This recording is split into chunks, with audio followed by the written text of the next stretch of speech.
Hello नमस्कार दोस्तों, मैं अजय यादव एक बार फिर से आप सभी दोस्तों का स्वागत करता हूं आज के हमारे इस वीडियोस में। और आज के इस वीडियो में हम आपको बताने वाले हैं कि भोजपुरी फिल्में अभी इस साल 2020 में पैसे कैसे कमा रही हैं, क्योंकि काफ़ी थिएटर्स बंद हो चुके हैं और कोरोना के कारण थिएटर्स ओपन होना बहुत ही मुश्किल है।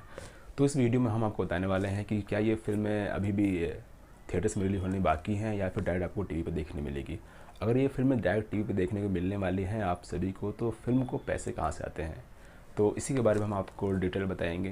तो इसके पहले हम आपको बता दें कि नेक्स्ट वीडियो में हम आपको बताने वाले हैं भोजपुरी फिल्म मेहंदी लायक रखना 3 का बॉक्स ऑफिस कलेक्शन, क्योंकि ये फिल्म थिएटर्स में रिलीज हो चुकी थी और अभी भी थिएटर्स में चल रही है और फाइनली ये फिल्म आपको देखने को मिली भोजपुरी सिनेमा के टीवी चैनल पे। दोस्तों, तो यह स्टार्ट करते हैं आज का हमारा वीडियो स्टार्ट करने से पहले हम आपको बता दें लाइक, सब्सक्राइब और शेयर करना बिल्कुल ना भूलें, क्योंकि हमारे वीडियो सब कंटिन्यू आने वाले हैं। तो दोस्तों, आइए बात करते हैं। भोजपुरी फिल्म को दिखाने के लिए टेलीविज़न पे बहुत सारे चैनल्स ओपन हो चुके हैं, जैसे कि आपके घर में B4E भोजपुरीज, सूर्या भोजपुरीज, भोजपुरी चैनल, दंगल, दबंग, ऑस्कर मूवीज़, एंटरटेन म्यूज़िक और बहुत सारे चैनल ऐसे हैं जो कि सिर्फ भोजपुरी फिल्में ही दिखाते हैं। बात है कि भोजपुरी फिल्में उनके पास कैसी आती हैं। इतने सारे टीवी चैनल हैं तो इन्होंने हर डायरेक्टर को एक कॉन्टेक्ट देते हैं कि हमारे लिए आप फिल्में बनाएं ताकि हमारा टीवी चैनल चल सके। तो डायरेक्टर का सिर्फ यही काम है कि इन चैनल वालों के लिए फिल्में बनाएं। दूसरी बात, अगर कोई बड़े बजट की फिल्म होती है जैसे कि मेहंदी लायक रखना 3, ये फिल्में टीवी के लिए नहीं बनती। जो छोटे बजट की फिल्में होती हैं वो बनती हैं टीवी के लिए, क्योंकि उनके लिए सिर्फ कम बजट रहता है और टेलीविज़न पे दिखा सकते हैं। मेहंदी लायक रखना की बजट काफ़ी हाई था, थिएटर से कुछ पैसे निकाले और फाइनली ये फिल्म टेलीविज़न पे आई। दिन पहले वचन आपने देखी होगी भोजपुरी चैनल पे।